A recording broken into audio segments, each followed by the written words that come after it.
চাঁদপুরে আল বাখেরা জাহাজে ৭ খুনের ঘটনায় কর্মবিরতিতে যাওয়া নৌযান শ্রমিকরা সরকারের তরফ থেকে দেয়া আশ্বাসে আপাতত কাজে ফিরেছে। এতে চট্টগ্রামের বেসরকারি নৌঘাটগুলোতে পুনরায় ফিরেছে প্রাণ চাঞ্চল্য।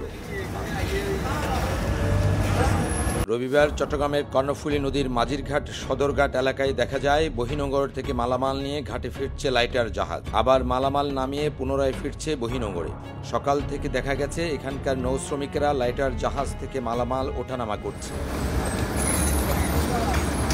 গত শনিবার নৌ পরিবহন অধিদপ্তর মহাপরিচালকের সাথে বৈঠক শেষে আশ্বস্ত হয়ে লাইটার জাহাজ শ্রমিকদের কর্মবিরতি সাময়িক স্থগিত করে বাংলাদেশ শ্রমিক ফেডারেশন ও বাংলাদেশ লাইটারের শ্রমিক ইউনিয়নের নেতারা। তারা চাঁদপুরের খুনের ঘটনায় সুষ্ঠু তদন্ত, দোষীদের দৃষ্টান্তমূলক শাস্তি, নিহত নাবিকদের উপযুক্ত ক্ষতিপূরণের আশ্বাসের ভিত্তিতে চলমান কর্মসূচি স্থগিত করে। আমাদের নেতৃবৃন্দ সরকারের আশ্বাসের উপরে বিশ্বাস করে আমাদের কর্মবিরতি প্রত্যাহার করেন। পরবর্তীতে যদি এটা কার্যকর না হয় তাহলে আবার কর্মবিরতিতে যেতে পারি। এদিকে চাঁদপুরের নৃশংস খুনের ঘটনায় এখনো শ্রমিক ও শ্রমিক নেতাদের মধ্যে ক্ষোভ প্রশমিত হয়নি। তারা বলছেন, ডিজি এবং নৌ পরিবহন উপদেষ্টার আশ্বাসের ভিত্তিতে তাদের চলমান কর্মবিরতি সাময়িক স্থগিত করা হয়েছে। তবে দাবি আদায় না হলে পুনরায় কঠোর কর্মসূচি দিবেন এমন হুঁশিয়ারিও দিয়ে রেখেছেন তারা। এই যে ঘটনা ঘটেছে এটা তো অত্যন্ত দুঃখজনক, ন্যাক্কারজনক ঘটনা যে 7 জন জাহাজি শ্রমিককে হত্যা করেছে ডাকাতরা। এটা যদি নিরাপত্তার ব্যবস্থা থাকতো তাহলে হয়তো এই জাতীয় ঘটনা ঘটতো না।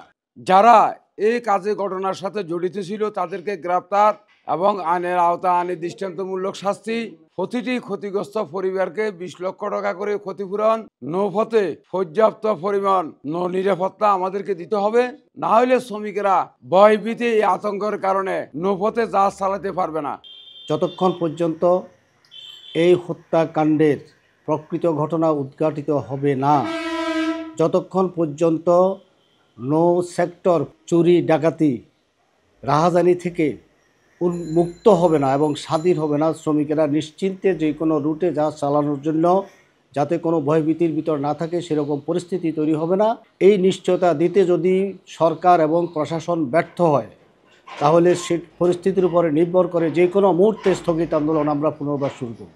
এর আগে চাঁদপুরে নোঙর করা লাইটার জাহাজ আল বাখেরায় 7 নাবিককে নির্মমভাবে খুন করা হয়। এরপর গত 26 ডিসেম্বর দিবাগত রাত থেকে দেশের সকল লাইটার জাহাজ শ্রমিকরা টানা কর্মবিরতির ঘোষণা দেয়। পরে 7 খুনের ঘটনায় আকাশ মণ্ডল নামে একজনকে গ্রেপ্তার করে র্যাব।